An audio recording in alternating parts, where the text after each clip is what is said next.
Okay. Hi, I'm Professor Rahman, currently the chairman of the ISTIC governing board, which is the International Science, Technology and Innovation Center for South-South Cooperation under the auspices of UNESCO. So this is such a very important platform that we bring what Malaysia can contribute to the world. So today's event, or this 3-day event, organized by ISTIC and the UNESCO, talking about getting all the Category 2 centers worldwide to be in Malaysia, and we like to discuss what kind of collaboration, because to work alone in this interconnected world is very challenging. So that's why we think that we can work together, looking at like kind of a mapping, what kind of focus, for example, in terms of the science policy. We know that there are many policies are very good in papers, but in terms of implementation, what kind of challenges? So now we propose if we can have like science advocacy and science diplomacy, which is to reduce the sometimes people call fear in terms of science or policy. So we want to make sure that people, people like us, everybody, even farmers, educators, policymakers, understand the needs really at the grassroots level.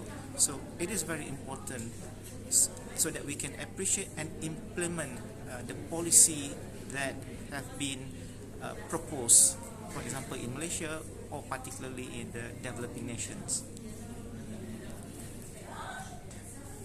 Okay, so when we talk about science, people always fear science, but do not fear science. You have to trust that science can bring the society forward. And when we talk about science, we need some policy to guide. Yeah, and when we talk about science policy, we must always remember society. And this is why we want the youngsters, when we see that there is a declining of the STEM education. So we bring you all back to bring the sexy back to the science or basic sciences, for example. So through that, we can bring the science to the policy, a good guideline, and then lead to the society, because science will never be huge without the support of the society, and society always needs science as well at the same time. It's a symbiosis. I think it is very important as well that science journalism, for example, and with science journalism where the journalists know how to convey the important or the correct science in the society. At the same time, the researchers know how to communicate or to write to the laymen.